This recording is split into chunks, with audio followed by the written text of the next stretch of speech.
Good afternoon, everyone. Welcome to episode 9 of That CNFT Show. My name's Alex. Thank you very much for joining me once again.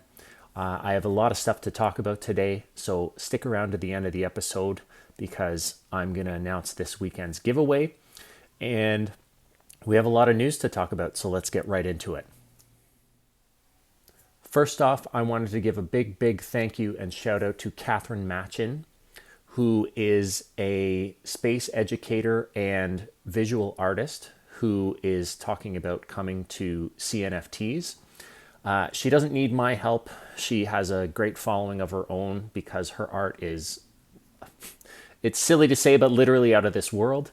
Last night she posted this on Twitter and said, hey, if anyone wants a background of space art, use this. So I decided to use it as the background of the thumbnail for this episode's YouTube thumb. So thanks to her for that. Again, she doesn't need my help with promotion, but if you haven't heard of her work, go over there and follow her because it's some phenomenal stuff, and I'm excited to see what she's going to bring to the CNFT space when she starts sending stuff over our way. So thank you again for that. So in a big news item this weekend, we had our first $1 million sale of a CNFT when this Space Bud went for 510,000 ADA. Again, this is probably not news to most of the people viewing this show, but if you're new to this space, I think one of the reasons why this is so important and why I wanted to talk about it is that we all expect, I believe anyways, that we're going to get some of the market share of Ethereum's NFTs are going to be coming to Cardano because it doesn't cost $100 to mint an NFT on Cardano, and it doesn't cost hundreds to thousands of dollars to send NFTs back and forth. I think, and a lot of people in this space believe that that sticking point, that barrier of entry is going to make Cardano NFTs very attractive to a lot of people who are put off by the high cost of entry to get into NFTs on Ethereum. And as more and more people hear about sales like this, it's going to attract some really big eyes. And I mean, I don't have experience buying or selling $1 million NFT, but in general, I believe that most people, even millionaires, would rather send something back and forth for a couple of bucks rather than a couple of $1,000. So it's a very exciting news development, and it's just one more domino that's going to fall before we get all these interest from money in other chains, essentially. So it's a big deal. Have a look at recent sales of Space Buds. They've shot up to, as of the time I'm making this, almost a $5,000 ADA floor. And with projects like that out there, it's just going to keep going higher and higher, and we're going to see more and more sales up in the stratosphere like this that are just going to mean more and more eyes on all the projects that are already thriving on Cardano. And with that, it's time for our main event. As the thumbnail promised, we have a food fight today between Royal McHumpin and Cardano Kitchen. Now, I say food fight jokingly because obviously I want each of these projects to succeed, but I wanted to highlight some of the things that they're doing because this concept of merging, breeding, burning tokens in order to get access to new or more rare or special tokens, I think this is going to be a really big thing in the CNFT space. I know Cicadas, which I hold one of, has something like this in the works, and I'll be covering that more as we get closer to it actually being implemented.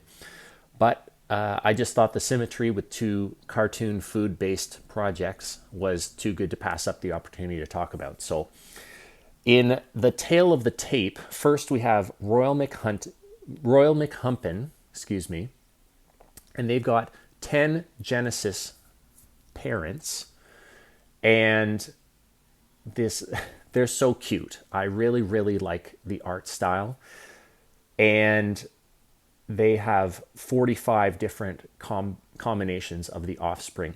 Now, what's really interesting about this project is that there are multiple random combinations of offspring that can be made from each parent combination. So there are 3 rarities of the offspring of, say, you combine a durian and a tomato is the combination they have on their website. And you could possibly get 3 different combinations of offspring, common, uncommon, and rare, from your 2 parent offspring. The other thing that's really interesting is that there will be dynamic rarity. The rarity in the marketplace will be determined by the popularity of the combinations that people use. So if everyone uses up all the parents, all the Genesis NFTs of, for example, aubergine and peach, then the remaining combinations that people haven't made yet are going to go up in rarity. So it's fascinating that this is a market-based solution to determining what the rarity of the offspring is going to be. And the rarity of the remaining pieces in the Genesis collection in their phase 1 is going to be affected dynamically by the behavior of the holders in the space. And I just think that's very, very interesting. Rather than arbitrarily selecting rarity ahead of time, this type of market-based solution is, I think, going to be an important component of determining the value and the uniqueness of projects going forward. Now, again, at the time of this video, they've got about 1,300 Twitter followers and 540 on their Discord. So both pretty healthy numbers. And you can still mint these, and you get 2 parents for 50 ADA, which again, I think is a pretty interesting solution, is that they're just making it automatic, that you get 2 right off the bat so that you immediately have something to mate. And as these come out, we're going to see more and more combinations become live in the marketplace, and that dynamic rarity, I think, is really interesting as well. I also really appreciate the type of humor that they have. For example, the first line on their website is, "Did you ever what happened if 2 fruits spent a passionate night of lovemaking in a hotel?" And I admit that I've never really thought about that before, but their humor behind this project, I think, is really good. And as they say themselves, it's slightly NSFW. So I think those are both points in favor for this project. Now, in the opposite corner, Cardano Kitchen, they have slightly less cute, but still kind of cartoony, or they look like stickers of real food. So I like this art style too. They have a lot more ingredients. They have 45 starter ingredients, and they've started to post lists of rarity and lists of ingredient combinations that are going to come down the line. So there are 45 ingredients, and you can look up this picture on their Discord. Their 45 ingredients range from more common ones like potato at 4.5% to a golden egg, which 0.02% of people minting are going to get. So obviously some of the very uncommon or super rare ingredients are going to make some very special dishes. And in their lists, again, it's a little bit more realistic than McHumpin. For example, one of their most common ones is making eggs and bacon. Eggs are a common ingredient. It looks like bacon is an uncommon ingredient. So that will be a combination that people make. And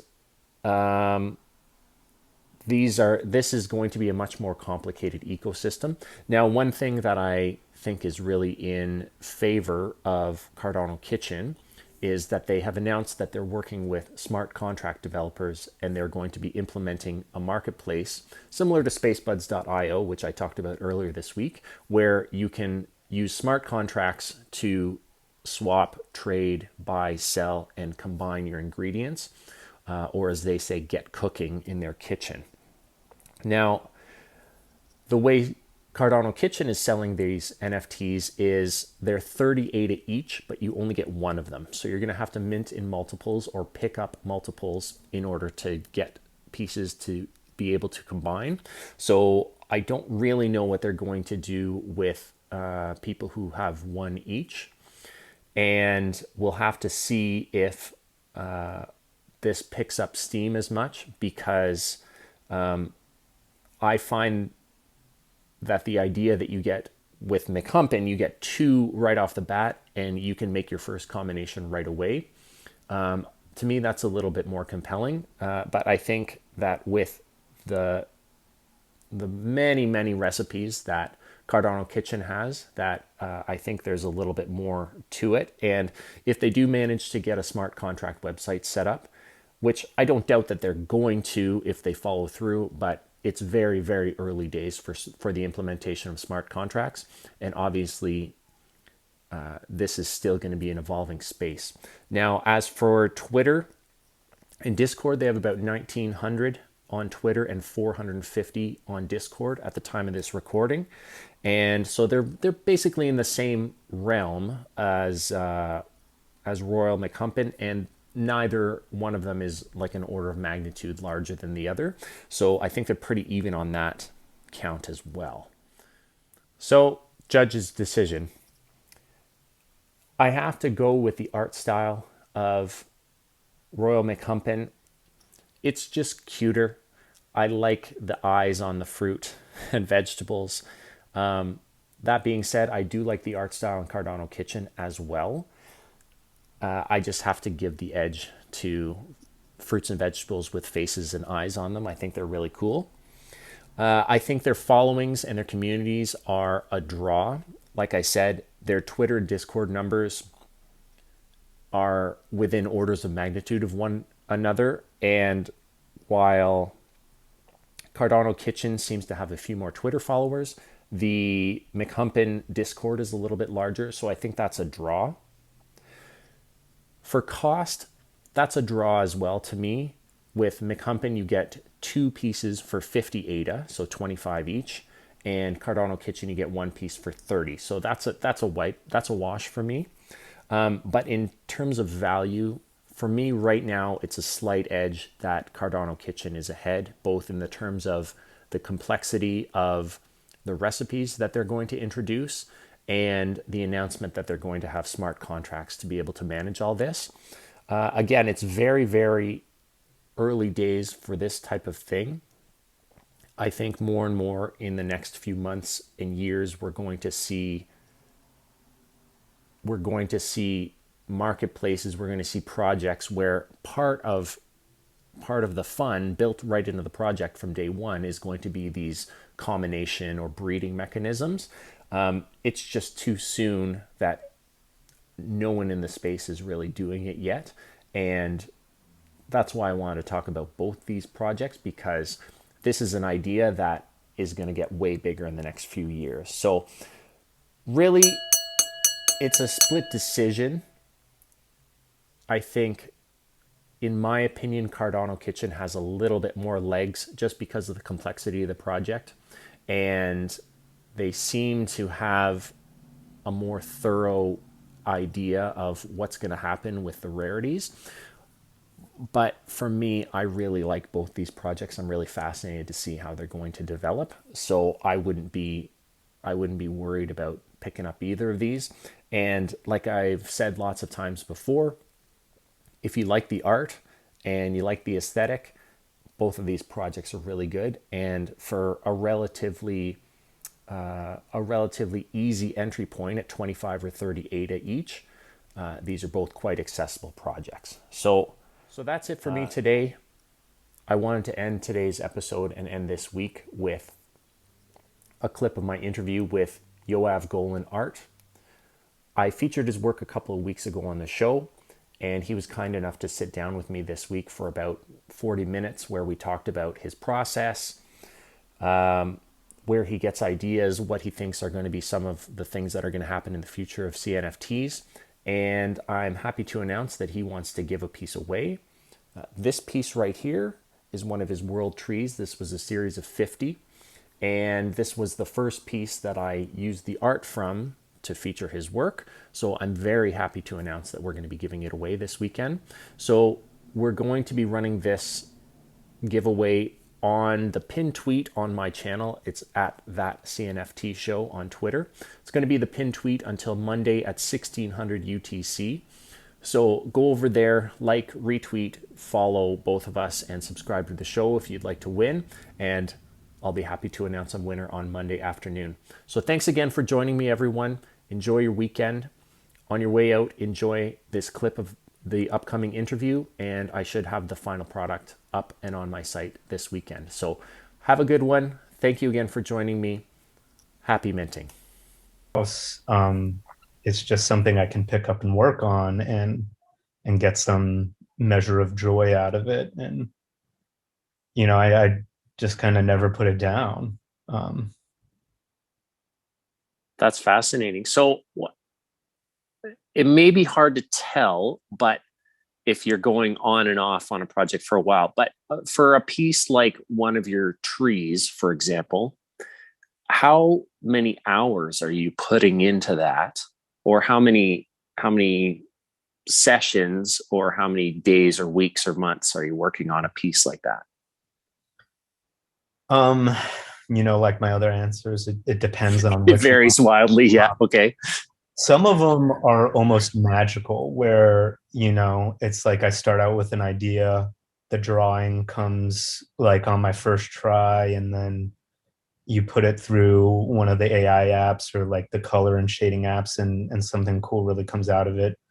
Those ones, it can be as quick as like 30-45 minutes. Um, that's like when it really just falls into place. I kind of love those ones because you just you get a great dopamine rush when it all comes together, and it just it just feels so natural. Others, there are a few where either there's some effect that I really love or a pattern that I just can't let go of, but, and it's a big but, it's like the AI apps that I use will sometimes like introduce some weird artifacts, or it'll like one part of the image will have colors that I'm in love with, but other parts will be discolored because you can't, there's a sense of control that you just have to give up when you're using some of those like over the counter AI tools, which I do. I don't do any of my own, Mm-hmm, mm-hmm. coding.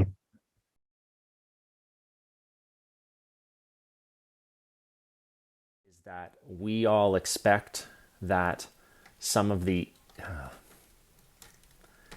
my cat is using my stand as a scratching post.